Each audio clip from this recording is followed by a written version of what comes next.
Saya sering mendengarkan ceramah dari para tokoh Islam di Indonesia, di mana mereka itu mengeluh mengapa negara-negara Islam dan bangsa Islam itu ketinggalan dibandingkan dengan bangsa-bangsa Barat.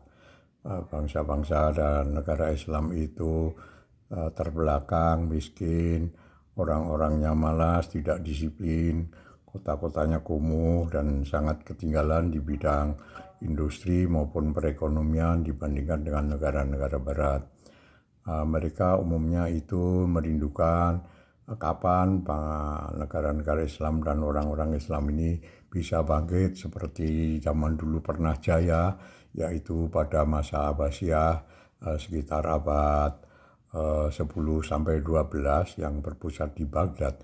Pada waktu itu bangsa dan negara Islam di situ itu sangat maju di bidang ilmu pengetahuan dan sangat maju di bidang ekonomi. Mereka menjadi negara yang makmur dan banyak sekali pemikir-pemikir dan para intelektual yang menulis buku, di mana buku-buku itu akhirnya menjadi rujukan bagi bangsa Barat. Namun kalau saya lihat sebetulnya buku-buku dan tokoh-tokoh intelektual di zaman Abbasiyah, mereka itu sebetulnya bukan menulis buku tentang agama, tetapi mereka itu sebetulnya adalah menulis buku tentang ilmu pengetahuan dan filsafat. Jadi mereka pada kurun waktu itu, mereka itu malah tidak mempelajari agama, tapi mempelajari ilmu pengetahuan dan filsafat. Mereka itu mengembangkan filsafat dan ilmu pengetahuan dari Yunani. Misalnya buku-buku dan ilmu yang ditulis oleh Plato, Aristoteles, Archimedes, Pythagoras, Euclides, dan lain-lain itu mereka kembangkan, mereka pelajari, dan mereka membuat buku-buku untuk mengembangkan itu. Jadi sehingga ilmu pengetahuan di zaman Abbasiyah di Baghdad itu sangat maju.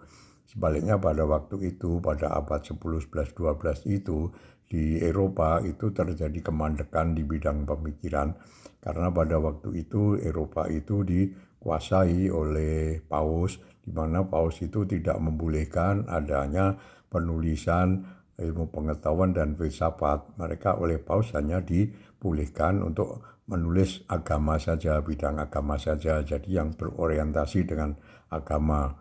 Oleh karena itu ilmu pengetahuan di Eropa pada waktu itu mandek.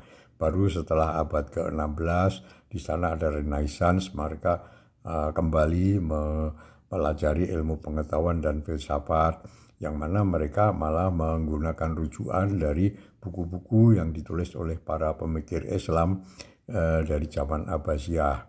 Oleh karena itu kalau kita ingin supaya kita bisa mengejar ketertinggalan kita di bidang perekonomian dan di bidang kemajuan teknologi dan sebagainya, kemakmuran, itu kita seharusnya harus banyak-banyak mempelajari ilmu pengetahuan dan teknologi. Ilmu agama tidak perlu dipelajari lebih lanjut, tidak perlu dipelajari lebih banyak. Itu disilakan dipelajari hanya mereka-mereka yang bersekolah di pesantren saja. Jadi kalau orang-orang yang bersekolah di sekolah umum, ya sebaiknya mempelajari ilmu pengetahuan dan teknologi supaya kita tidak ketinggalan dibandingkan dengan negara-negara Barat. Terima kasih.